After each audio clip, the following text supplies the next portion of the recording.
2025년 5월 24일 하나님 나라 2PM 고요 주 모임을 시작하겠습니다. 오늘 이제 드디어 마태복음 거의 끝장에 왔잖아요. 마태복음 28장 16절에서 20절 말씀, 마태복음 끝입니다. 제목은 생명의 주가 되심으로 정했습니다. 제가 본문 말씀 한번 읽어볼게요.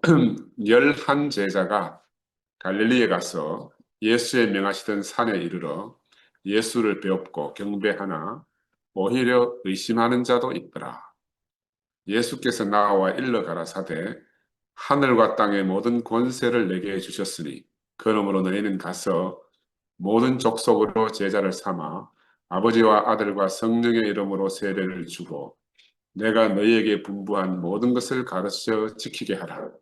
볼지어다 내가 세상 끝날까지 너희와 항상 함께 있으리라 하시니라. 이제 마지막까지 왔습니다. 우리가 지난주에 이제 부활에 대해서 복음서 사복음서하고 바울서 신에 나오는 복음서에 나오는 부활의 대강을 한번 살펴봤습니다. 살펴보면서 표현은 조금씩 차이가 있지만 그들이 부활의 주님에 대한 인식은 그 전에 제자들의 상태와는 완전히 다르게 놀랍도록 변했다는 것을 저희들이 발견했고요. 왜냐하면 도망자로 살던 그들이 자신의 목숨을 던져서 바로 십자가에 달려 죽은 자, 나무에 달려 죽은 자마다 다 저주받은 자라 했는데 그 저주받은 자의 증인으로서 자기 나머지 인생을 다 살게 됐다는 겁니다. 이게 얼마나 놀랍도록 인식이 변화되는지 모르잖아요. 그리고 예수는 아담의 눈에는 저주받은 자입니다. 그런데 우리가 새 생명의 눈으로 보면 우리 인생의 구원자이시고 또 하나님의 아들이심이 전혀 의심의 여지가 없는 그런 분이었죠. 그래서 예수의 제자들의 인식 안에서는 예수가 바로 하나님 자신이라. 하나님 자신이라. 근데 이것을 감당할 수가 없기 때문에 그들의 언어로 이렇게 저렇게 달리 표현한 거죠. 그래서 제자들은 누구라고 할 것 없이 그들 모두가 자신들의 전 일생을 바로 예수의 증인으로 사는데 자신들의 목숨을 아낌없이 바쳤잖아요. 이제 우리에게 정말 큰 본이 되는 사람들이죠. 그래 오늘 예수가 부활해서 제자들을 만나러 왔어. 먼저 다른 이들을 통해서 이제 갈릴리로 갈 것이라 하는 말을 전해 들었잖아요. 그런데 바로 이제 오늘 드디어 이제 예수가 명했던 그 갈릴리의 산 위에서 제자들과 만나는 그런 장면입니다. 우리가 여기까지 살펴왔지만 이 마지막 아담, 예수는 마지막 아담으로 표현되잖아요. 마지막 아담인 예수 자신의 죽음 안에서 그는 첫 번째 아담을 포함해서 함께 끝난 겁니다. 마지막 아담이 첫 번째 아담을 포함해서 끝나고 죽으신 거죠. 그리고 3일 만에 부활하셨다. 부활하셔서 어떻게 되셨는가 하면 성천하시고 영광의 보좌 우편에 오르셨고 다시 내려오셔서 우리에게 생명 주는 주가 되었다. 이게 이제 예수의 올라가심과 내려오심으로 표현되어진 그런 모습입니다. 이건 이제 제자들 안에 인식되어진 부활한 주님에 대해서 제자들이 자신들이 경험한 이 부활을 갖다가 언어로 표현하다 보니까 승천하시고 올라가시고 내려오셨다. 이제 승천하시고 강림하셨다 하는 이런 어떤 시간적 순서도 있게 되고 어떤 이제 다양한 표현으로 이렇게 묘사되어진 거죠. 근데 이들은 정말 가슴이 벅찬 이 사실, 부활의 주님을 자신들이 인식하고 나서 눈을 떠서 이 마음의 눈을 떠서 새롭게 깨닫고 보니까 그들 눈에 바로 하늘로 오르신 모습이 보여진 거죠. 또 그 하늘로 올라가시는 모습을 보자마자 자기들 안에 그 주님이 오신 거라. 하늘로 올라가시는 봤는데 바로 자기들 안에 자기 속에 이렇게 발견된 이 현상을 보니까 언어를 표현할 때는 내려오십니다. 이렇게밖에 표현할 수가 없잖아요.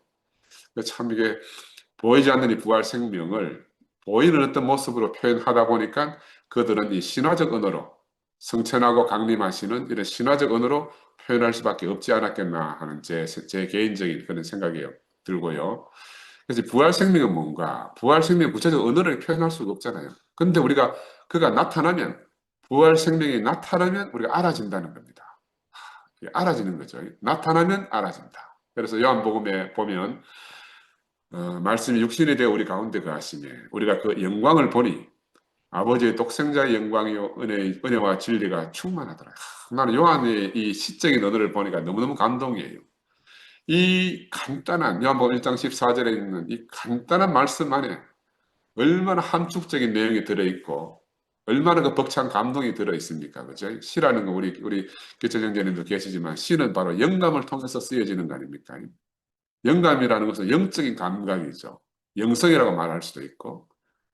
그래서 이 영감, 영성 이런 것들은 하나님의 영이 거하는 곳에서만 나오는 어떤 그런 거잖아요. 그래서 시인들은 바로 이런 시적인 언어를 통해서 우리에게 뭐 전달해 준단 말입니다. 어떻게 보이지 않는 것을 보이게 우리가 눈이 미천하고 뭐고 감정이 무딘 우리를 깨닫게 하고 우리가 함께 느끼게 만들어 준단 말입니다.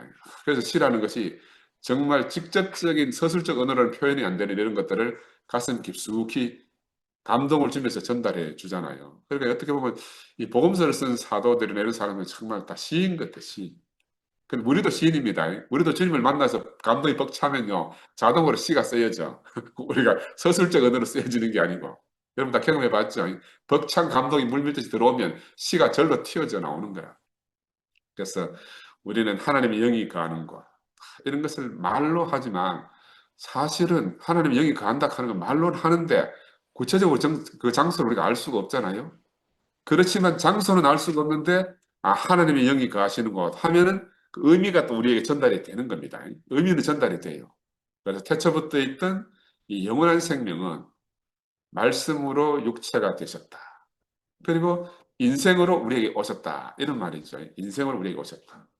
그 사람들은 왜 예수를 거부했는가 하면 그가 인생이라는 이유 때문에 예수를 거부하고 십자가에 못 박혀 죽인 사실을 우리가 이때까지 같이 교제하고 왔습니다. 그래서 말씀이 육신이 된다는 것을 글로서는 알 수가 있겠습니까? 그죠? 글로서는 우리가 도저히 알 수가 없잖아요. 그죠? 말씀을 들었는데 그 말씀이 나를 점령한 경험이 없으면, 그죠? 말씀을 들으면 우리가 그 말씀에게 점령당하잖아요. 근데 이 말씀으로 자신 인생이 점령당한 경험이 없으면 또 한편으로는 사람, 그 말씀 자체인 그 사람과 그 말씀을 분리할 수 없는 이런 사람을 구체적으로 우리가 보지 못하면 이 말씀이 육신이 되었다는 말을 우리가 100% 이해할 수 없는 겁니다. 그런데 제자들이 이 사람을 만났잖아요. 말씀과 그 사람이 하나인 사람. 이것을 어떻게 그들이 가진 언어로 표현이 되겠어요? 말씀과 그들에게 말씀 하나님이거든. 그 말씀과 그 사람이 하나인 이 사람을 만났는데 이 언어 밖에 있는 한 인간을 만난 거죠. 그래서 하나님이 사람이 되었다는 말을 달리 말하면 말씀이 육신이 되었다는 말로 또 다른 말로 말하면 하나님 아들이라는 표현으로 또 다른 말로 말하면 존귀와 영광을 관쓰신 분으로 그렇게 그 자기들이 가진 언어의 한계 안에서 밖에 표현이 안 되는 거죠. 이렇게 표현했단 말이죠. 그런데 이제 유대인들의 오래된 관념 안에서는 우리 죄인된 인간의 육체 안에 하나님이 거하신다는 것을 상상할 수 없을 뿐더러 용납이 안 되는 거라. 용납이 안 돼요. 왜냐하면 하나님은 너무 거룩하고 놀라우신 분이기 때문에 늘 우리 한참 더 멀리 떨어졌어. 객관적으로 우리가 접근 불가능한 거리에서 계셔야 됩니다. 이게 유대인의 관념이잖아요. 그래서 성서와 지성서라는 이런 틀을 만들어 놓고 하나님은 아무도 함부로 만날 수 없는 분으로 이렇게 묘사하고 있잖아요. 그래서 창세기 2장에 보면 흙으로 인간을 만들고 하나님이 동산 안에 사람을 두고 날이 저물고 서늘할 때 하나님이 동산을 거닐었다는 이런 친근한 야외 하나님으로 창세기 2장에 표현이 됩니다. 근데 이거는 너무너무 창세기 2장에 나오는 하나님은 야외 하나님은 너무 친근한 하나님인데 근데 창세기 1장으로 돌아가면 바벨론 포로 이후에 제가 말씀드렸지만 바벨론 포로가 되어서 이스라엘이 멸망하고 성전도 사라진 그 이후에 이들이 인식하는 하나님은 인간과 아주 멀어진 하나님, 엘로힘 하나님. 능력은 출중하지만 사람과는 너무 거리가 있는 그런 하나님으로 묘사할 수밖에 없었어요. 창세기 1장에 보면 땅이 혼돈하고 공허하며 하나님의 신이 수면 위에 운행하는 그런 상태로 인간과 너무 멀리 떨어진 상태를 표현하고 있거든요. 그 선악과를 먹고 동산 밖으로 쫓겨난 아담처럼 이 물에 잠긴 땅으로 표현되어진 창세기 1장은 하나님과 아주 멀어지게 된 우리의 상태를 표현하는 거죠. 그리고 이런 상태로 하루 이틀이 아니고 오랜 세월이 흐르면 시간이 많이 흐르면 멀어진 그것이 정상 상태인 줄 사람들은 다 인식하는 거라. 우리가 코로나 3년을 지내고 나면 코로나 3년 동안에 우리의 삶이 많이 변했는데 3년 동안 변화된 이것이 다 정상 상태인 줄 우리가 인식한다는 거예요. 마찬가지로 우리가 지금 교회의 분란으로 말미암아 뭐 AM과 PM과 뭐 함께로 나누어졌잖아요. 이것도 시간이 가면 그것이 정상인 줄 알게 돼요. 정상인 줄 알게 된다니까요. 그래서 나는 오늘 우리가 모임을 우리 이제 가든 파티를 하면서도 야, 우리가 빨리 우리 안에 생겨진 이런 담이 허물어지지 않으면 그냥 그렇게 흘러가 버리게 되는 거죠.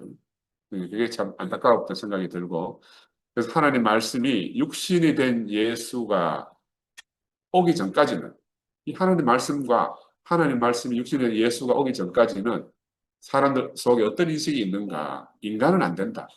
사람은 안 된다. 하는 이 패배의식이 너무너무 깊이 뿌리 박혀 있는 거예요. 그러니까 인생으로 오신 예수, 말씀이 육신이 되어 왔지만 그가 사람이기 때문에 유대인들이 그를 용납할 수가 없었던 거죠. 하나님은 말씀이 육신이 된 이 사람과 영원히 함께 하시기 위해서 마지막에 예수를 십자가에 내어주셨잖아요. 그래서 그의 육체를 십자가의 죽음 안에서 거둘 수밖에 없었고 그 육체를 제거하고 그 육체 안에 담겨진 하나님의 생명을 다시 살린 겁니다. 부활시킨 거죠. 그래서 그 생명이 바로 부활의 주가 되게 하신 거죠. 부활의 주가 되게 하신 거다. 달리 말하면 부활의 주가 되게 했다 하는 말은 그를 높이 올리셔서 우리 새 인류에게 분배할 새 생명의 주로 삼으셨다는 거죠. 다시 한편으로는 내려보내심으로써 우리의 생명이 되게 하셨다. 이게 이제 생명의 주가 되게 하신 이제 절차적 순서인데 이건 언어로 표현하는 게 이렇게밖에 표현이 안 돼요. 모든 게 동시적으로 일어나지만 그래서 높이 올리셨다 하는 말은 우리가 익히 알다시피 하나님이 그를 지극히 높이 뛰어난 위치에 두셨다는 상징으로서 높이 올리셨다 하는 거예요. 그렇다고 해서 그 사람이 높이 올라갔다는 말은 절대로 아니죠. 예수는 십자가에 못 박혔어. 더 이상 내려갈 수 없는 자리까지 내려간 사람이라. 그런데 하나님이 그를 다시 살리셔서 그를 지극히 높은 위치에 두셨다. 이게 이제 그 예수의 부활 생명, 이 올라가심의 의미고. 그런데 바로 이 높이 올라가신 그분의 어떠함이 제자들의 눈에 비로소 보여진 겁니다. 이 부활한 주님을 만났다는 것은 그 높이 올라간 그 예수의 생명이 제자들 눈에 인식에 각인되어졌다는 거죠. 그래서 높이 올라갔다는 말은 사람이 누구나 눈을 들어서 보면 다 보이니까 아무도 알라 하지 않아도 알게 되는 위치로 예수가 격상됐다 하는 걸 표현하는 언어적 한계입니다. 언어적 한계라. 이건 이제 그러면 꼭 말로 높이 올라갔다. 위치, 뛰어난 위치. 올라가는 게 뛰어난 위치인데 이걸 말로 풀어보면 그런 말이잖아요. 우주안의 원수인 사탄의 모든 계계와 시험을 능히 이기는 영원한 승리를 얻기 위해서 예수는 온전한 인격으로서 만유에게 분배될 위치와 성질을 비로소 얻게 됐다. 육신을 입고 있을 때는 그가 아무리 하나님의 생명을 잘 표현하고 하더라도 육신의 한계 때문에 그럴 수 없었는데 이제 부활 생명으로서 바로 그런 위치를 회복했다. 이런 말씀입니다. 그래서 우리 아담은 처음 지음받아서 하나님 동산 안에 두셨잖아요. 그리고 하나님 우리에게 그것을 다스리고 지키라는 명을 하셨습니다. 그리고 사람은 이미 처음 지어질 때 영광스러운 위치와 거룩한 사명을 분배받은 거라. 이게 인생으로 살면서 정말 사명이 있다는 것보다 더 영광스러운 것은 없습니다. 그리고 우리가 영원히 지켜야 될 위치가 있다는 것보다 더 우리가 안심하게 하고 안식하는 게 없어요. 아멘. 그런데 이 아담은, 처음 지음받은 이 아담은 과정을 거치지 않았기 때문에 결국 사탄에게 속았고, 생명과를 멸시하고 선악과를 먹음으로 사탄이 종이 되었다. 이게 성경이 우리에게 말하는 결론인데, 그 성경이 아무리 있더라도 그걸 우리가 어떻게 알 수가 있겠어요? 근데 이 사실이 어디서 드러났는가 하면, 최종적으로 예수를 만난 사건 안에서 사탄에게 속아서 생명과를 멸시하고 선악과를 먹은 인간의 실체가 다 드러났다는 거라. 예수를 만났어. 예수와 정면으로 부딪혀서 아담의 모든 것이 드러나게 된 거야. 우리 늘 그렇게 말하잖아요. 난 먹은 적 없다. 그거 아담이 먹은 거지. 내가 먹은 거 아니지 않는가. 우리가 이렇게 항변도 하고 변명도 해볼 수가 있어요. 그러나 우리가 생명나무 열매인 이 십자가에 못 박힌 예수와 직접 부딪혀 보면 우리 모두는 다른 말로 말하면 12제자를 대표한 베드로 안에서 우리는 다 발견될 수밖에 없다. 베드로 안 했어. 우리가 예수를 멀리서 보거나 하면 내가 사랑하고 따를 수 있을 것 같잖아요. 예수를 멀리서 보면 따를 수 있을 것 같단 말입니다. 근데 직접 부딪혔어. 코앞에서 딱 부딪혀가지고 내 인생과 직접 다툼이 되면 사람은 다 자기를 지키기 위해서 그를 버릴 수밖에 없어요. 이건 우리를 대표해서 예수의 제자들이 그들의 전 인생을 가지고 증명해 놓은 겁니다. 그들의 전 인생을 가지고. 야, 근데 나는 따를 수 있다고 해서 따랐다가 그를 버렸단 말입니다. 그 얼마나 이게 저주스럽습니까? 그런 자신을 스스로 깨닫게 되면은 그 절망은 감당할 수 없는 절망이고 답이 없는 절망이라고 할 수가 있어요. 그것 때문에 또 절망하는 거라. 인생은. 그죠? 따르지 못해서 절망할 뿐더러 그런 자신이 깊이 깨달아지면 그 자신 때문에 또 절망하는 겁니다. 사람은 하나님의 배필로서 하나님을 나타내고 표현할 존재로 지어졌잖아요.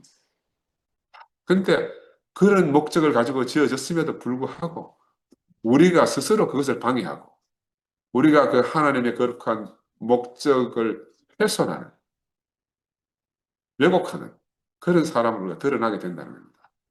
이게 우리 인간의 절망적 상태라고 할 수 있습니다. 로마서에서 말하는 인간의 절망적 상태가 무엇인가? 하나님을 위하고 표현하고 살도록 지어진 인간이 하나님의 표현을 방해하고 왜곡하는 그런 인간으로 전락하게 됐다. 하나님 자신도 정말 오랫동안 바로 이런 아담 때문에 얼마나 왜곡되고 고통을 당하셨는가. 인간은 하나님을 알 수가 없는 거라. 다 하나님을 왜곡시켜 놨기 때문에. 종이 그렇다면 주인의 뜻을 왜곡할 수밖에 없거든요. 우리 엘리 목사님 옛날에 비유를 많이 들었습니다. 우리 어릴 때 처음 우리나라에 전기가 들어올 때 뭐 하루에 몇 시간 뭐 한두 시간 이래 들어올 때 보면 전구 담아도 불량품이 많아가지고 전구 담아 얼룩이 많이 있잖아요. 얼룩덜룩 해가지고 불을 비치면 막 투명한 빛이 전구 담아 통해서 나오는 게 아니고 얼룩이 막 진 그런 전구 담아를 사용할 때가 어릴 때 보면 있었어요. 왜냐하면 이 전구의 빛이 온전하더라도 그 전구 담아가 온전하지 못하기 때문에 그 빛을 왜곡시킨다. 이걸 이엘레 목사님이 한동안 열심히 옛날에 그런 비유를 많이 드셨어요. 왜곡시킨다. 아담 안에 있는 모든 사람, 대표적으로 대제사장과 율법학자들과 바리새인들은 그들은 정말 하나님을 열심히 섬기는 마음이잖아요. 그들의 마음이 잘못된 건 아니죠. 근데 그들의 열심히 바로 이 참사람 예수를 가로막고 왜곡시키는 결과를 초래한 거라. 이게 인간의 절망적 상태입니다. 인간의 절망적 상태. 제자들도 마찬가지예요. 제자들은 예수를 사랑하는 만큼 이 참사람 예수를 왜곡시킨 거죠. 그 열심이 크면 클수록 그 왜곡 현상도 더 심해집니다. 더 심해진다. 이 얼마나 가련한 일입니까? 그래서 우리가 그 일반 세상 사람들이 기독교를 향해서 비난하고 하는 것도 바로 그런 모습이잖아요. 우리는 정말 그렇게 살고 싶은데도 그들이 볼 때 우리는 이중인격자처럼, 이중인간처럼 그렇게 보이기 때문에. 그런데 이런 왜곡 현상이 예수 시대만 있은 게 아니고 지금도 같은 일이 반복됩니다. 지금도 우리 안에서 그런 일이 똑같이 일어난다. 이것이 바로 인간이 가진 사랑의 한계다. 우리가 사랑, 사랑, 사랑 많이 하잖아요. 그러나 이 사랑이 그 정말 성경에서 말하는 예수님이 말하는 그런 사랑인가? 그 우리가 가진 이 사랑은 이 사랑이 하나님을 향하든지 예수를 향하든지 마찬가지로 그 사랑을 왜곡시킬 수밖에 없다. 왜곡된 사랑이다. 그래서 하나님 생명이 없던 아담이 고린도전서 13장 유명한 사랑장에 나오잖아요. 이 사랑을 우리가 입으로 줄줄 말한다고 했어. 그 사랑이 나오는 게 아니잖아요. 그 사랑이 나오지 않는 것을 누가 우리 앞에 증거하고 있어요? 베드로가 그렇게 말해요. 베드로는 자신이 예수를 필레어할 수밖에 없다. 네가 아가페 하느냐 필레어할 수밖에 없습니다. 네가 아가페 하느냐 필레어할 수밖에 없습니다. 그래 네가 필레어 하느냐 물으니까 예, 제 주님 저는 당신을 필레어할 수밖에 없습니다. 그러니까 베드로가 아가페의 사랑을 할 수 있는 사람이 된 게 아니에요. 아가페 사랑을 가진 예수가 베드로 가까이 내려오신 거라. 그가 다시 묻기를 네가 나를 필레어 하느냐. 그렇게 물으신 거라. 그러니까 우리가 육신을 가진 누구도 아담 안에서는 하나님의 사랑, 예수의 아가페 사랑을 실천할 수 있는 사람은 아무도 없다. 아무도 없다. 우리가 죽고 다시 산 이 예수를 만나지 못하면 이런 사실이 드러나지 않는 거예요. 베드로는 정말 진실한 사람이잖아요. 자기 전심을 다해서 예수를 따랐고 또 모르니까 모른다 하며 저주하면서 부인했고 다시 부활한 주님을 만나서 주님이 자기를 찾아와서 네가 나를 사랑하느냐 물었을 때 나는 당신을 사랑할 수 없습니다 하는 그 고백을 할 수밖에 없는 너무 진실한 사람이죠. 이게 예수를 만나서 드러난 베드로의 진실이고 또 우리의 진실이라 이렇게 말할 수 있습니다.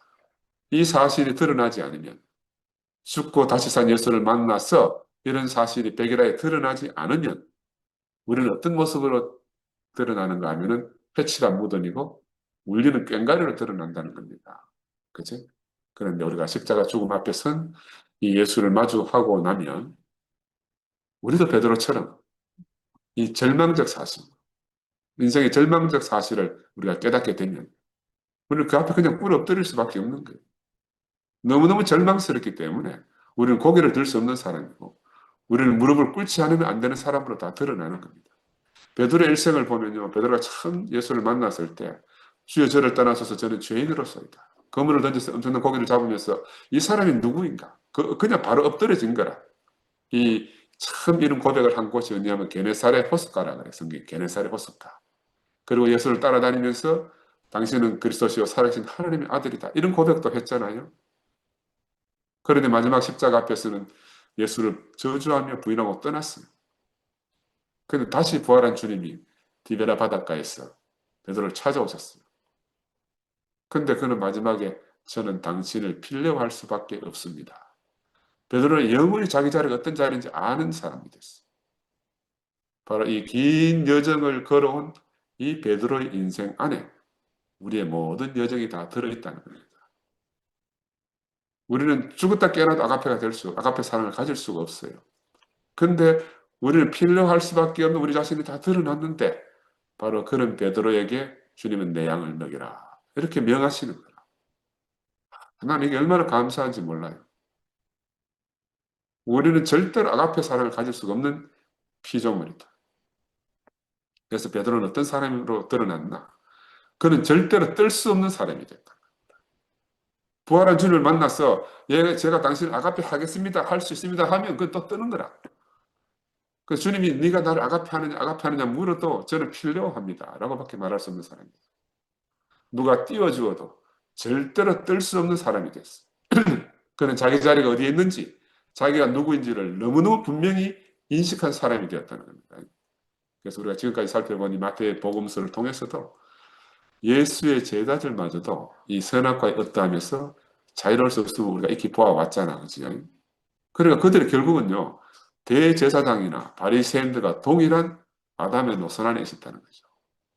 이게 십자가 앞에서 다 드러나는 거라. 우리 아담 안에서 보면 그래도 대제사장 무리하고 제자들의 무리는 다르다. 우리는 또 분리를 하고 지켜봤는데 십자가 앞에 가보면요. 다 한 사람이라. 이유 이하를 막론하고 다 예수와 상관없는 자리가 다 드러난다는 겁니다. 이유 이하를 막론하고. 우리 그냥 개인적인 생각으로는 유대교의 지도자들은 제자들과는 전혀 다르다. 우리 이런 인식을 가지고 있잖아요. 그런데 그 마지막을 보면은 결국은 다 한 뿌리에 나왔다는 거예요. 복음서는 우리에게 바로 이 사실을 뼈저리게 말하고 있는 거라. 얼핏 보면 다른 길인 줄 같지만 사실은 다 한 뿌리에서 나왔다는 것을 뼈저리게 우리에게 각성시키고 있다는 겁니다. 우리도 제자들과 동일하게 우리도 전에 생명을 가지신 목사님을 만나서 정말 천하를 다 얻은 것 같았잖아요. 그리고 제자들은 땅에서는 자기들과 다르니까 하늘에서 난 분으로 예수를 인식했단 말입니다. 그리고 하나님 아들로 부르면서 그를 목숨 바쳐서 따르게 됐잖아요. 이거 우리 안에도 다 경험된 일이라. 우리 안에도 다 경험된 일이라. 그러나 그들은 아담의 본성의 처리 과정을 겪지 않은 그런 사람들이었고 그들의 결국이 지금 십자가 앞에서 다 처리되었다. 다 드러났다. 이건 바로 다른 말로 말하면 구약의 아브라함에 올라가면 할례받지 않는 아담의 실체가 다 드러난 걸 알 수가 있습니다. 우리가 늘 교회 생활을 하다 보면요. 예수를 자기가 좋아서 따르는 사람이 있어요. 자기가 좋아서 따르는 거라. 제자들은 바로 좋아서 예수를 따랐습니다. 그들은 좋아서 따랐지만 예수의 운명과는 함께 할 수가 없었던 사람이잖아요. 그러니 마지막에 가면 다 드러나는 겁니다. 마지막에 가면 다 드러나요. 우리 성령서 형제가 말하듯이 유정란과 무정란이 마지막에 가면 다 밝혀지는 거라. 그래서 하늘에서 오지 않고 땅에서 난 것으로는 그 하늘의 생명을 받을 수가 없다는 거죠. 이거는 우리가 결심한다. 결심하고 의지를 가지고 열심히 믿고 하는 이런 걸로 되는 일이 아니라는 거죠. 의지나 믿음이나 결심이나 이런 걸로는 절대로 되는 일이 아니다. 그래서 예수는 방법이 없어요. 결국은 자신의 십자가의 죽음을 통해서 이 모든 아담이 어떠한 것을, 땅에 속한 모든 것을 한 번에 끝내지 않으면 하늘의 것을 받을 수가 없다는 걸 깊이 알게 됐잖아요. 그래서 아담 생명의 할례를 주기 위해서, 아담 생명의 침례를 주기 위해서 예수는 어쩔 수 없이 십자가의 길을 가셨다. 이렇게 볼 수가 있습니다. 제자들은 다 부인하고 다 버리고 다 저주하며 갈릴리로 그들의 원래 고향으로 돌아갔어요. 이 상태를 창세기 1장은 혼돈과 공허와 흑암이 깊은 위에 있다. 이렇게 표현한 거죠. 그러니까 그들이 지금 현재 상태는 어떤 상태고 하면 깊은 허무 가운데 살고 있어요. 그러니까 죽은 자처럼 살고 있는 거라. 그들은 분명히 그물을 던져서 밥벌이를 하고 있지만 그 희망 없는 그물을 던지고 있는 사람들입니다. 우리도 다 그런 사람들이었어요. 그래 그들은 살았다는 이름을 잊지만 죽은 자로 살고 있다. 야, 저주하고 버리고 멀리 도망갔어요. 물리적으로는 멀리 도망간다고 이 생명과 관계를 끊을 수가 없는 거라. 이 예수의 생명, 이 부활 생명이 죽은 자마저도 이렇게 세우는 그 생명이 바다 끝까지 그들을 따라왔어요. 바다 끝까지 따라온 거라. 이 바다 끝까지 갔다는 것은 갈 때까지 갔다는 말이잖아요. 바다 끝에서 허무의 그물을 던지는 이 제자들에게까지 찾아오신 거라. 그들보다 먼저 갈릴리로 와 계셨다. 야, 난 이게 너무너무 감사해요. 이게 물리적인 게 아니잖아요. 그들의 발걸음보다 더 먼저 갈릴리로 와 계셨다. 그들은 다 의식하지 못해도. 그들은 이미 그 부활 생명의 포로가 되었잖아요. 그들은 깨닫지 못했어요. 그러나 그들의 영안에 그들의 신비에 새겨진 그들의 생명 안에 깊이 각인된 그분과는 생명 안에서는 분리될 수 없는 거죠. 그들은 육체를 가진 이 표면, 아담의 속성이 끝나지 않았을 뿐이지 그 속 안에 예수가 심겨준 그 영원한 생명은 그들이 어찌할 수 없는 거라. 그들이 어찌할 수 없는 거죠. 그래서 예수를 따르던 육신적 행위 안에서는 그들의 모든 육신적 한계가 다 드러났다고 할 수가 있고 그 예수의 십자가의 죽음 안에서 예수는 죽고 자기들은 살아있지만 사실은 함께 죽었다는 거죠. 함께 죽었는 거라. 예수가 죽을 때 함께 끝났어요. 그들은 살았다는 이름을 가졌지만 죽은 자로 드러난 거라. 이것이 바로 주님이 우리를 이끌어 가시는 길이다. 근데 누가 함께 끝나는가? 따르지 않는 사람은 그를 통해서 끝날 수가 없는 겁니다. 자기 전부를 바쳐서 따르던 이 사람이 바로 그를 통해서 끝남을 경험하는 거죠. 이렇게 끝난 사람들, 바로 끝난 그 제자들 안에 예수가 부활 생명으로 다시 찾아오신 겁니다. 성경은 뭐 아무데나 예수가 부활했다고 기록해 놓지 않잖아요. 바로 그런 사람들에게 부활하셨다는 거죠. 그를 잊을 수 없었던 이 제자들 안으로. 갈릴리 높은 산으로. 두 번째 오실 때는 바다로 가지 않고 저 하늘의 산으로 만나자. 산으로 가셨다 그러잖아요. 들리워진 곳으로. 주님이 찾아오신 거죠. 들리워진 곳으로. 그래서 이 부활 생명이 이 예수의 제자들 안에서 일으켜졌다는 사실을 갖다가 성경은 다양한 장소에서 다양한 모습으로 이렇게 기록하고 있어요. 그래서 우리가 그런 걸로 헷갈릴 필요가 없는 겁니다. 제자들을 잊을 수 없는 예수의 부활 생명이 그들을 한결같이 찾아왔다는 거예요. 찾아왔으니까 만났다고 말한 것이고, 만났으니까 부활 생명을 봤다고 말할 수밖에 없는 거라. 이 부활 생명은 예수의 육체와는 상관이 없는 생명입니다. 예수의 육체와는 상관이 없는 예수의 육체 안에 있던 생명이니까 육체의 어떤 모습을 가지고 부활 생명을 우리가 상상할 수가 없다는 거죠. 그래서 저는 창세기 1장에 나오는 우리의 모양과 우리 형상대로 사람을 지으신 그 하나님이 새롭게 새 창조로 지음받은 그 생명, 하나님의 모양과 형상의 그 생명이 예수의 육신 안에 살다가 이제 육신의 제한을 벗고 자유롭게 육신의 한계 때문에 자유롭게 이동할 수 없었던 그 한계를 벗고 자유롭게 제자들에게 찾아오신 거라 그렇게 볼 수가 있습니다. 그는 육신을 벗었으니까 이 생명이 이제 언제나 어디서나 깊은 물을 걷어내고 드러난 땅이 있으면 언제든지 찾아갈 수 있고, 씨가 없어 텅 빈 밭이 있으면 그 밭으로 찾아가실 수밖에 없는 거죠. 그리고 자신을 나타내줄 바로 그 사람들 곁으로, 그 안으로 찾아오시는 겁니다. 그래서 시간으로 말하면 2000년이 지난 우리들 안에도 찾아오신 거예요. 우리는 육신밖에 볼 수 없는 우리잖아요. 그런데 텅 빈 무덤으로 드러난 예수의 실체를 이제 그분을 육신의 눈으로는 전혀 알아볼 수 없게 되었어요. 제자들도 마찬가지입니다. 텅 빈 무덤이라는 것은 무덤에서 마지막 붙들려고 하는 예수의 육신적 찌꺼기, 그걸 잡을 수가 없다는 사실을 상징하는 거죠. 모양과 형체가 없으신 그분이 이제 어떤 모습으로 나타나실지 알 수 없게 된 거죠. 그래서 성경에 보면 엠마오로 가는 두 제자 글로바와 친구들에게 나타나신 것처럼 정말로 그냥 몸을 입고 왔으면 왜 못 알아보겠습니까? 근데 그런 몸이 아니기 때문에 같이 한참 이야기가 걸어가더라도 알아볼 수 없었다는 거죠.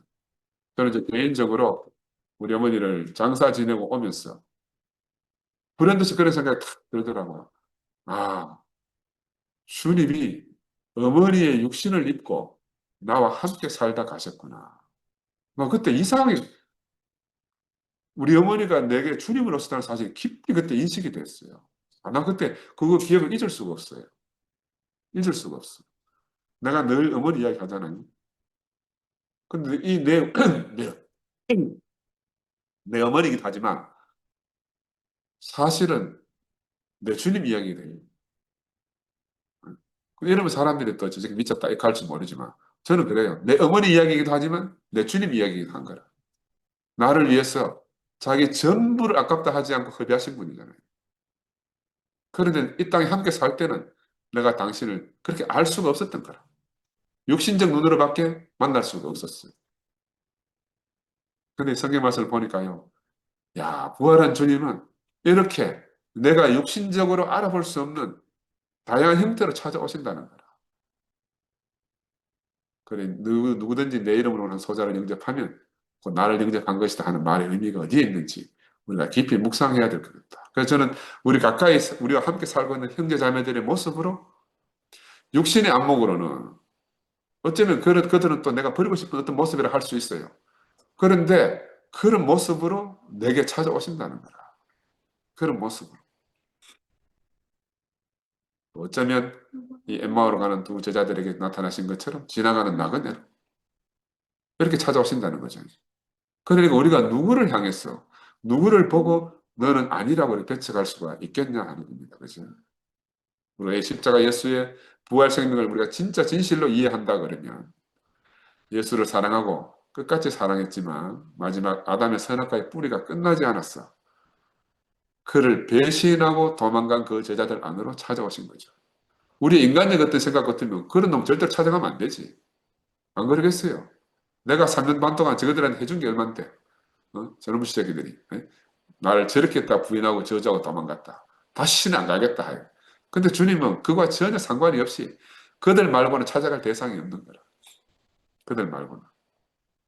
그들의 선악의 근원을 자신의 십자가 죽음 안에서 다 드러내서 처리를 하신 거라. 깨끗하게. 그들의 어떠함을 숨길 수 없도록 세상에 자신의 죽음을 통해서 다 공포해버렸잖아요. 그래, 그들은 더 이상 숨을 곳이 없어.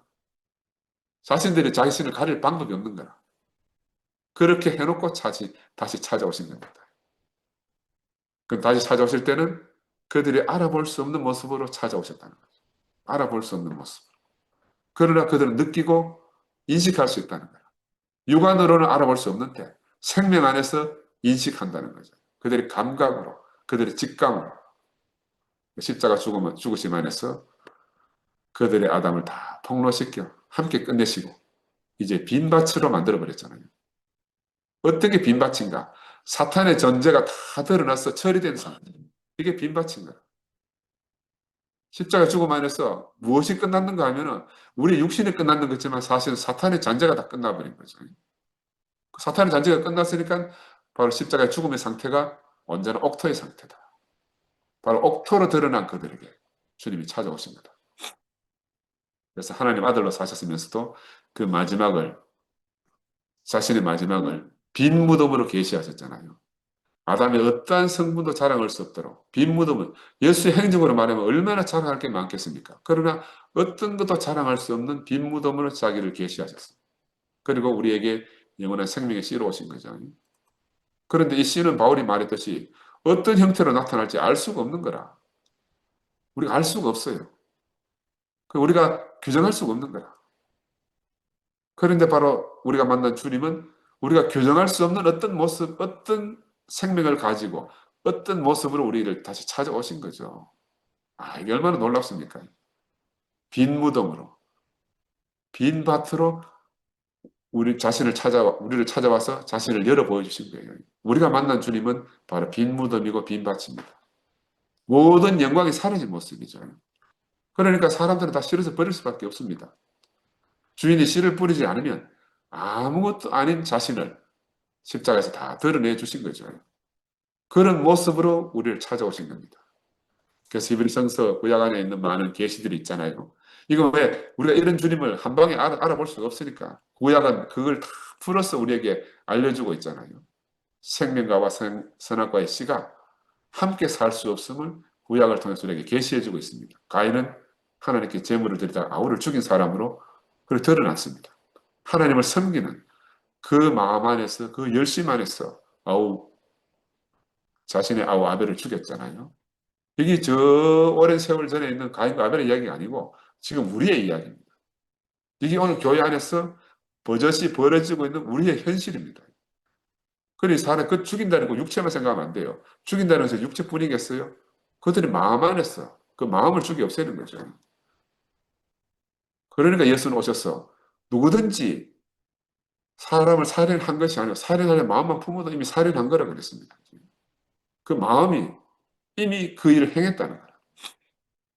그래서 그들의 행위가 가인의 아벨을 죽이는 이들의 행위가 결국 어디로 와서 결론이 내어졌는가 하면 예수를 죽이는 데까지 와서 결론이 드러난 거죠. 우리 아담 안에는 아무리 하나님이 가죽옷을 입혀서 덮어주셨지만 우리 가죽옷 속에 숨겨진 송곳이 있다 그러잖아요. 우리 예배 목사님이 유명한 가죽옷 속에 송곳이 언젠가는 가죽옷을 찢고 나온다는 거라. 그래 가죽옷으로는 안 돼. 내 안에 송곳이 처리되지 않으면. 그치? 그래서 그것이 튀어나와서 언젠가는 남을 찌르고 남을 송사한다는 겁니다. 그래서 예수가 바로 이런 아담의 생명, 끈질긴 아담의 생명을 처리하기 위해서 십자가에 가셔서 우리의 모든 것을 다 드러내고 처리하셨다. 얼마나 세상에 많은 종교가 있습니까? 근데 그들은 열심을 더하면 더할수록 아벨을 죽이는 사람으로 드러나는 거죠. 아벨을 죽인 게 시작이라 그러면 예수를 죽인 것이 마지막이다. 예수를 죽인 것으로 마지막 결론에 이르렀지 않습니까?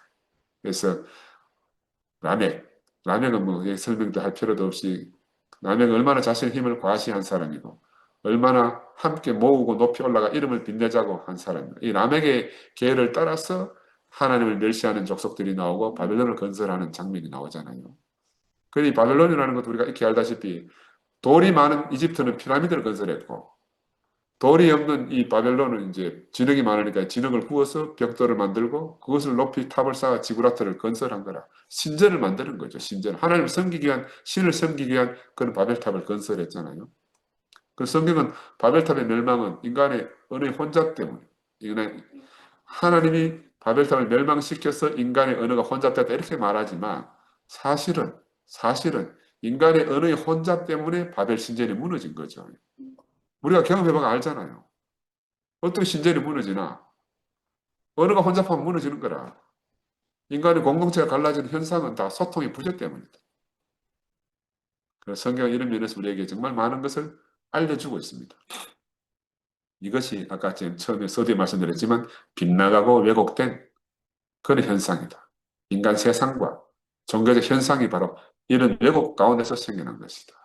그래서 그런 하나님은 끝까지 포기하지 않잖아요. 아담에게 뿌려진 영혼의 생명이 어떤 부정적인 조건 속에서도 계속 자라났어. 마지막에 예수 안에서 열매 맺었다. 이게 성경이 우리에게 말해주는 진실입니다. 예수는 바로 이 십자가의 고난에 죽음의 고난을 통과해서 사탄을 이기고 부활의 주가 되셔가지고 이제 하늘 높이 오르시고 우리에게 생명 주는 영으로 오신 것이다. 이게 결론인데 마태는 갈릴리 산 위에 계신 부활의 주님을 이런 의미로 표현하고 있는 겁니다. 모든 구약 성서를 아울러서 이 사람을 그런 의미로 표현하고 있는 거죠. 죽음으로 죽음을 이긴 예수. 그 죽을 수밖에 없는 사람의 운명, 그 필멸성, 사람은 반드시 죽는다는 그 필멸성을 가지고도 하나님을 살아내고 표현하는 그런 주체로서 마침내 승리하신 거죠. 죽음으로 죽음을 이긴 사람이 되었습니다.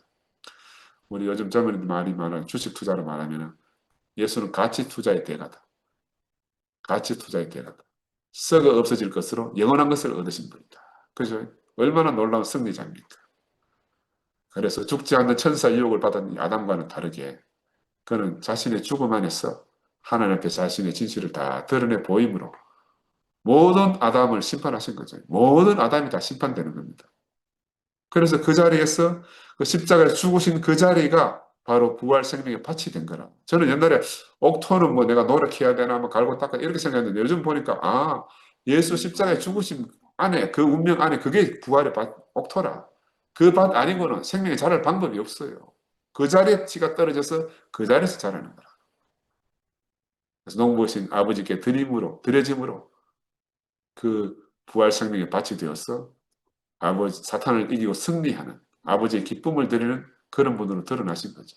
그래서 이 십자가 죽음 안에 있는 부활 생명은 얼마까지 자랄 것인가? 30배, 60배, 100배다. 나는 이게 옥토가 바로 이 십자가의 자리구나. 죽음의 자리구나.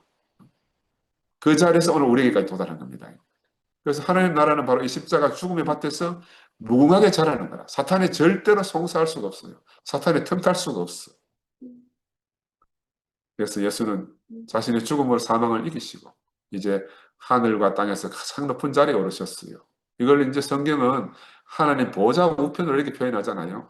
더 이상 영광스러울 것이 없는 상태로 그렇게 표현한 거죠. 그래서 이제 그 무엇도 그 누구도 이 부활 생명을 덮을 수가 없어요. 왜? 너무너무 높이 올라가가지고 그보다 더 높을 수가 없었어. 덮으려고 하면 그보다 더 높아져야 되잖아. 아담의 영광이 그 예수의 부활의 영광을 덮을 수가 없어요. 부활의 영광이 그보다 더 높기 때문에. 그래서 이게 얼마나 놀라운 승리입니까? 흙으로지어진 인생, 숨이 코에 붙은 인생. 우리 천사와 동물 사이에서 탁구공처럼 이리 맞고 저리 맞고 막 그죠? 천사가 될락하면 떨어지고 동물 될락하면 막 너무너무 저주스럽고 천사도 못 되고 동물도 못 되는 그런 인생이잖아요. 그러니까 결국 허세를 만들고 부풀리고 그죠?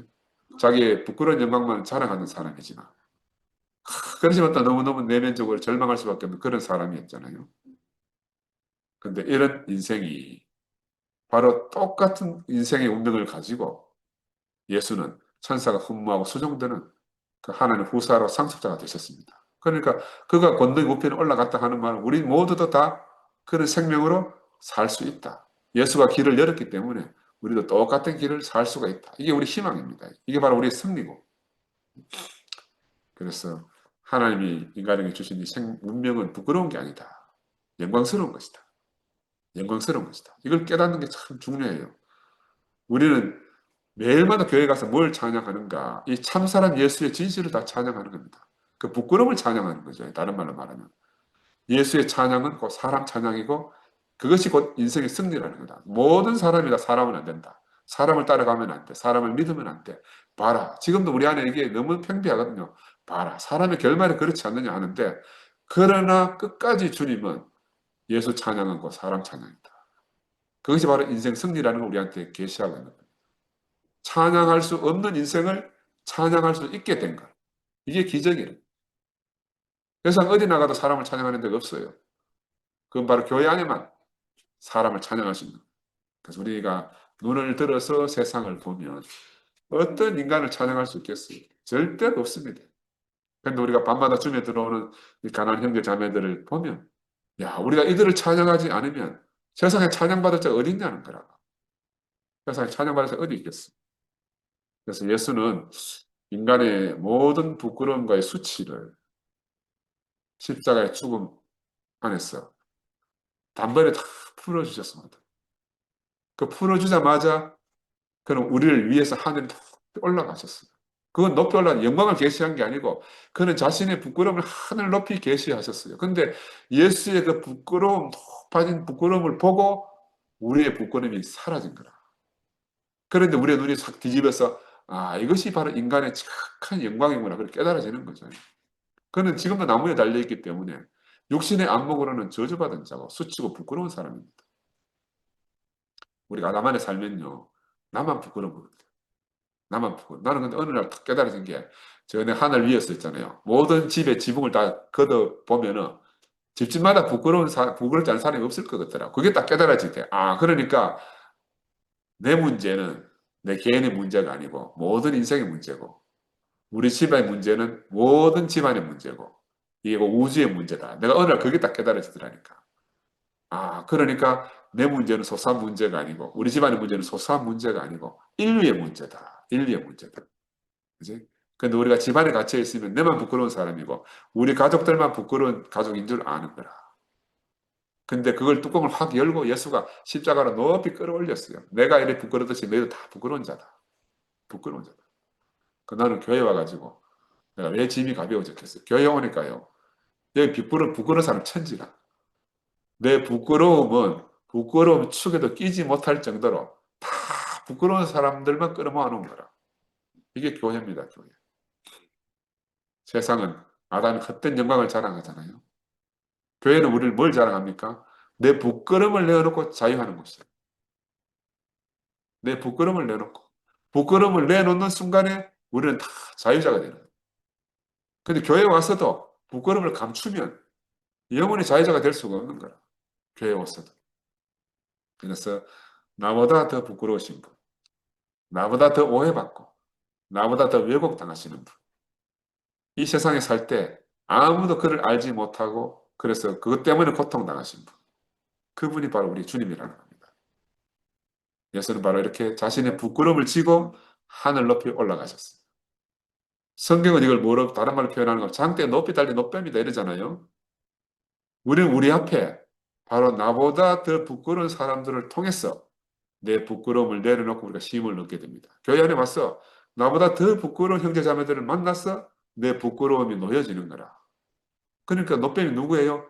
바로 내 옆에 내 앞에 나보다 더 부끄러운 짐을 지고 가는 그 형제 자매들이 바로 내 앞에 노뱀이라. 내가 그 높이 들린 노뱀을 보면 나는 살아나는 거죠. 우리가 자꾸 문자에 갇히면 안 된다. 문자 속에 있는 노뱀을 생각할 것이 아니고 지금 내 앞에서 노뱀처럼 달려있는 바로 그 한 사람을 만나면 그가 바로 내 인생의 구원자다. 그러니까 많은 사람이 필요한 거 아닙니다. 한 사람, 한 사람.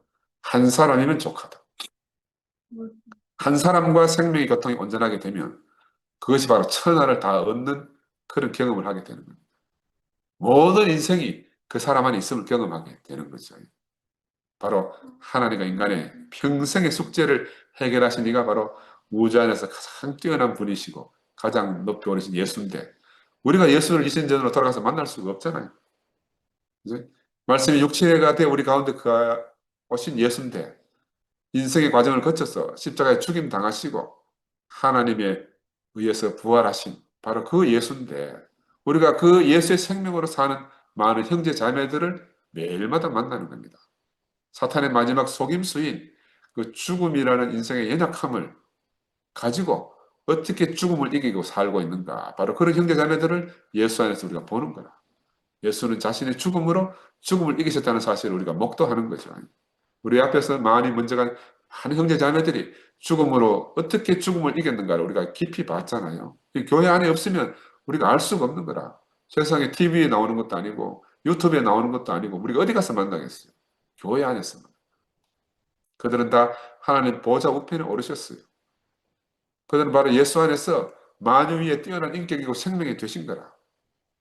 이 사실을 우리가 깊이 깨달아야 됩니다. 깊이 깨달아야 돼요.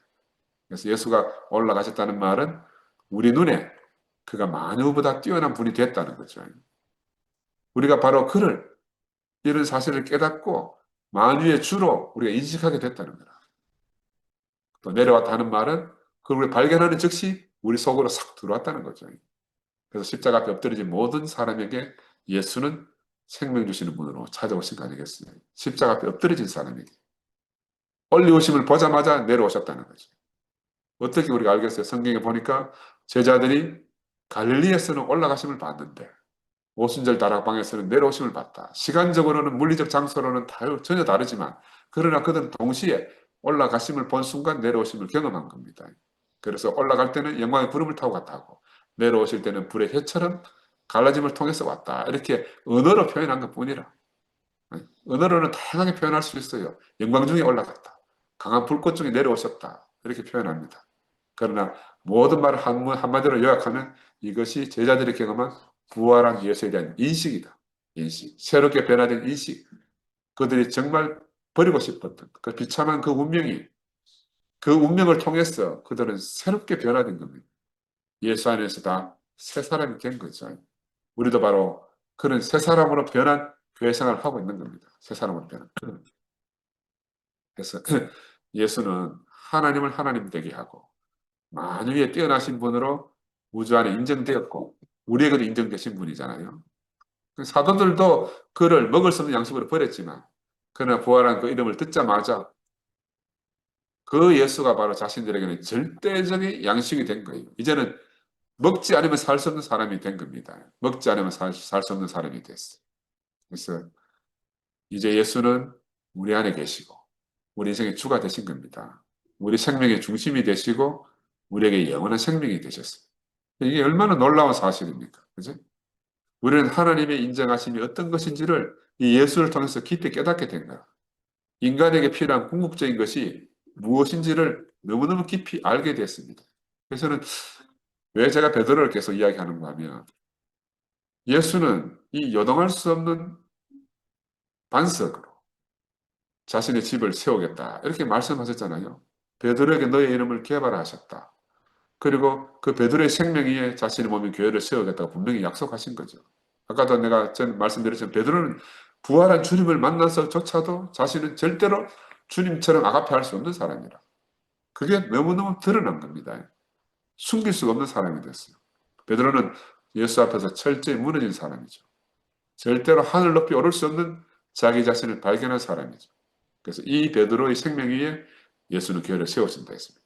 그래서 하늘 높이 오르고 싶었던 베드로잖아요. 이스라엘의 회복이라는 큰 포부를 가지고 예수를 따랐어요. 그런데 이제 자신의 남은 전 인생을 예수를 부인했던 부끄러움. 그것도 그냥 부인한 것이 아니고 저주하면서 모른다 하고 부인했던 그 부끄러움. 그게 말로 자기 십자가잖아요. 자기 부끄러운 십자가를 지고 가는 사람이 된 겁니다. 그런데 이상하게 주님은 바로 이 사람을 기초로 해서 교회를 세우신다. 그러니까 이 교회라는 것은 바로 이런 부끄러움 위에 주님을 부인한 부끄러움을 지고 가는 그 사람들 위에 주님이 자신의 몸된 교회를 세워. 그러니까 이거는 흔들릴 수 없는 반석이라. 흔들릴 수 없는 반석이라. 부끄러움이 다 드러난 사람, 부끄러움을 지고 살지 않으면 안 되는 그 사람들을 통해서 교회를 건축한다는 거죠. 우리가 잘못 생각하면 다 예수가 돼서 교회를 건축하는 건 줄 아는데 그건 정말 천만부당의 말씀입니다. 예수 앞에서 발가 벗겨진 우리 자신이 다 드러났는데 바로 그 부끄러운 자리에서 주님은 자신의 몸인 교회를 건축하신다. 이게 우리 절대로 잊어버리면 안 돼요. 그래서 그는 바벨탑을 무너뜨리듯이 이렇게 우리 교회를 다 흩어버린 겁니다. 아니 이게 성경 안에 역사적 사실이 아니에요. 우리를 왜 흩으셨겠어요? 그리고 왜 성전을 허물고 사흘 만에 짓겠다 하시겠어요? 사람들은 사흘이라 하니까 다 숫자의 매이잖아요. 사흘은 하나님의 숫자입니다. 그죠? 하나님의 시간을 의미해요. 아담은 이 사흘의 의미를 알 수가 없어요. 크로노스의 시간 안에서는 이렇게 다 허물어진 겁니다. 그 사흘이라는 숫자는 카이로스 시간이라. 바로 주님의 시간, 하나님의 시간 안에서 다시 세우시고 건축하신다는 거죠. 이걸 아담의 개념 안에서 어떻게 알겠습니까? 요동하는 곳에는 절대로 집을 지을 수가 없잖아요. 그러니까 요동하는 것은 다 흔들리고 무너져야 돼. 집은 반석 위에 건축되어져야 되니까. 그래서 우리에게도 그런 인식이 이제 비로소 찾아왔잖아요. 우리 대구 가창 꼴짜기. 이 속에는 우리에게도 하늘의 모든 권세를 받았음을 우리가 마태복음을 통해서 깨닫게 된 거다. 하늘과 땅의 모든 권세를 내게 주셨다. 부활의 주님을 만난 제자들 안에 이렇게 인식이 됐잖아요. 예수가 말했다 하지만 사실은 제자들 안에 우리에게 모든 권세를 위임하셨구나 하는 깨달음이 온 거라. 우리도 똑같이 그런 깨달음이 우리에게 온 겁니다. 그죠? 그래서 이제 사람의 위치가 예수 그리스도로 인해서 회복이 되어졌기 때문에 하늘과 땅의 모든 권세는 당연히 참사람 예수에게 돌아온 것이고, 우리가 예수 안에서 우리가 다 우리 아담이 다 폭로되어졌기 때문에 바로 이 권세가 자연스럽게 베드로에게 위임된 이 권세가 우리에게도 위임이 된 거라.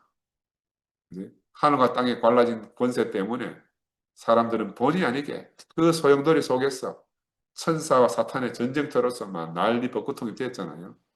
그러나 이제 권세가 하늘의 권세와 땅의 권세가 한 사람 안에서 통일된 겁니다. 한 사람 통일됐어. 그래서 이 예수가 회복한 인권은 하나님을 대신해서 우리가 하늘과 땅의 권세를 주관하는 우주의 중심으로 인간을 하나님이 세우신 거죠. 그래서 하나님은 바로 이 예수 안으로, 이 대표자 안으로 만유를 모으신다. 그 안에서 승리를 거두시려고.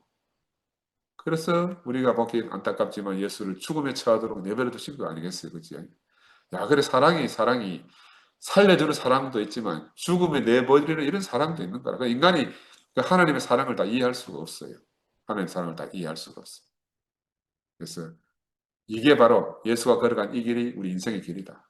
우리 모든 사람은 다 바로 이 위치 안에서, 만유는 바로 이 예수의 위치 안에서 그를 복종하는 게 만유의 위치고, 아담은 이 길을 버렸잖아요. 그래서 실패자로 전락했지만 예수는 하나님 분배하신 이 길을 지키심으로 하나님의 목표를 완성하신 분이죠. 그래서 인생의 위치는 사람이면 누구든지 본래 받은 것이기 때문에 없는 사람이 없어요. 그죠? 이게 인생의 위치라는 거예요. 그리고 이 위치의 영광을 예수를 통해서 우리가 봤으면 이제 우리는 그 위치를 지키기만 하면 되잖아요.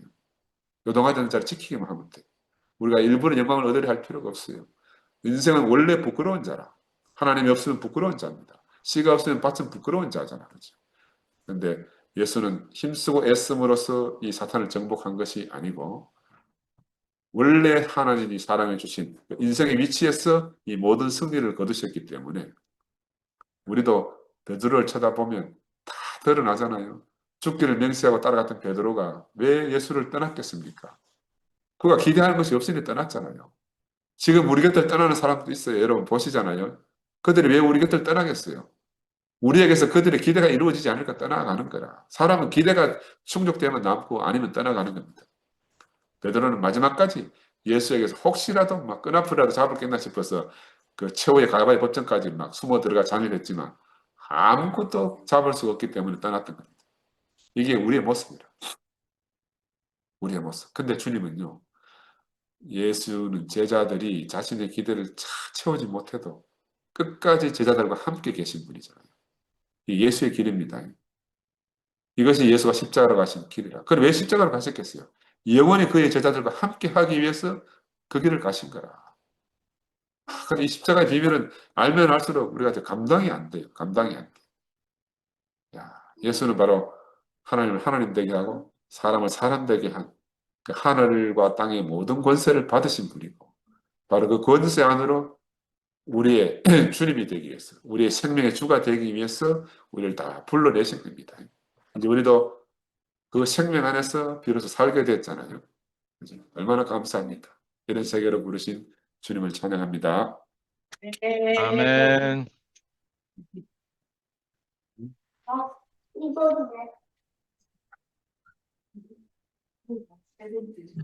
전령님 먼저 해주셔야 되겠다. 영설 목이 잠긴 놈. 예, 아이, 목이 잠긴 놈, 영서.